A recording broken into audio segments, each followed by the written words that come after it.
Hello students, in this video we will discuss Srimant Shankar Dev, his birth and parentage, his education, his marriage, his pilgrimage, the different places where he established his satras for the propagation of Vaishnavism, his literature, his teachings, his difficulties in life in these short videos. In this short video, we will discuss all these things. Therefore, stay with me, and if you watch it on YouTube, please subscribe my page for such videos in future, and like, and if you have any queries, write in the comment box. I will try to satisfy you. Then Shankardev was born in 1449 at a place Bardoa in Nagaon district. His father was Kusumbar Bhuiya and his mother's name was Satya Sandhya. He started his schooling at his village uh, at the toll of Mahendra Kandhali. He was a very intelligent student, therefore he became well versed in Shastras within a very short period of time. When he attained the age of 21, he married Suryavati. Suryavati, his married life did not last long. After 3 years of his marriage, Suryavati died. She gave birth to a girl child named Manu. After her death, he Shankar Dev started his pilgrimage. He visited different places of India. He visited Gaya, Kasi, Mathura, Prayag, Harihar, Haridwar, Badrikashram, Puri. All these places he traveled, and in those places he made scholars of the country and had religious discussion. This was why he was influenced by bhakti.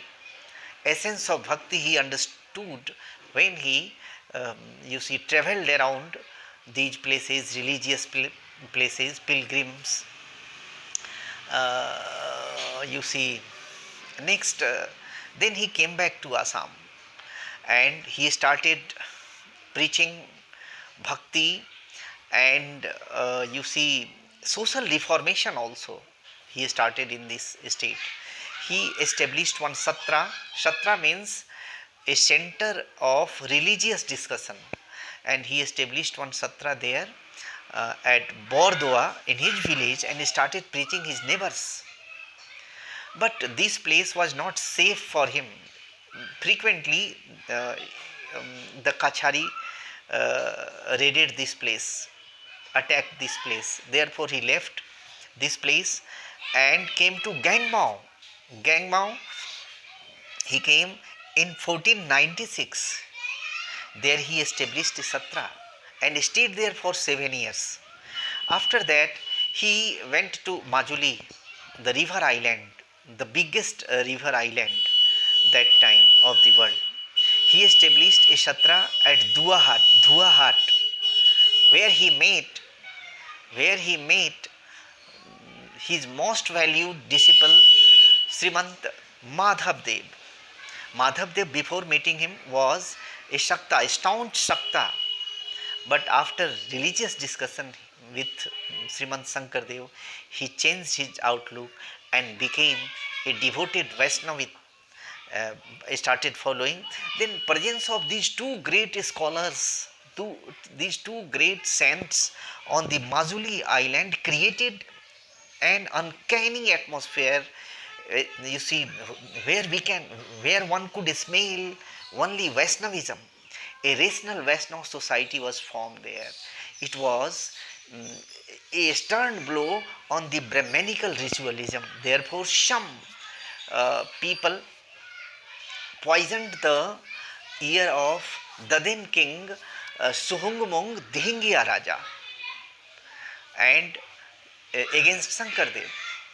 Uh, they told that Sankardev is against ritualism, Brahmanical ritualism, and the king called him. um there was one debate um, there in the court, and Sankardev, you see, impressed the king. This way, he, uh, you see, he was allowed to stay there and preach. Later, during the reign of Suklengfa Gargaya Raja, his son-in-law, his son-in-law, um, son-in-law of Sriman Sankardev was given capital punishment. Sankardev felt that this place was not safe for him. During that, this was the phase during which Madhavdev was also put under house arrest. Then he went to, you see, Koch kingdom.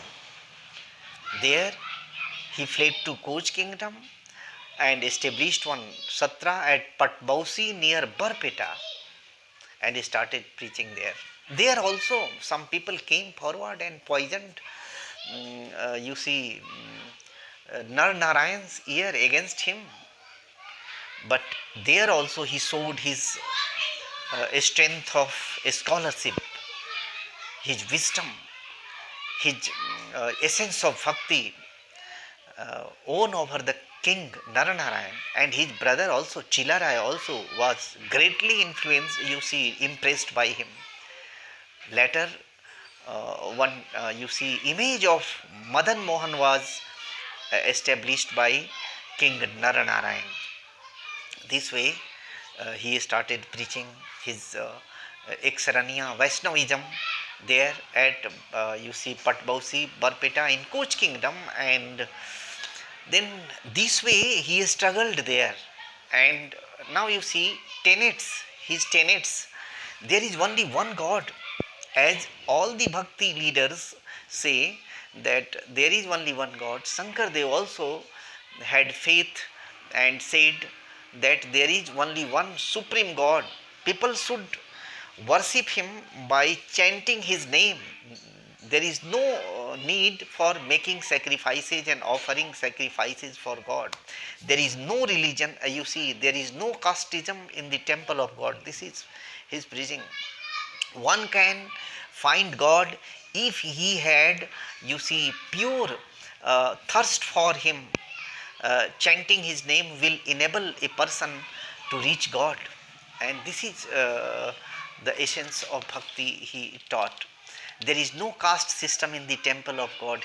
Then this way, a large number of followers he created in his lifetime. Now you see his contribution his contribution to Assamese literature is immense, great. Shankardev was a creative poet, literator, and musician, and an artist. Shankardev, sorry, his Kirtan Ghosa and Dasam are the sacred books of Vaishnavism. It is revered equally by the Saktas, Saivas, and Vaishnavas. They make no difference. He wrote dramas like Patni Prasad, Kaliya Daman, Keli Gopal, Rukmini Haran, Parijat Haran, Ram Vijay. These are the masterpieces he created. His first drama, Shinha Yatra, was published. You see, was written and staged even before Shakespeare was born.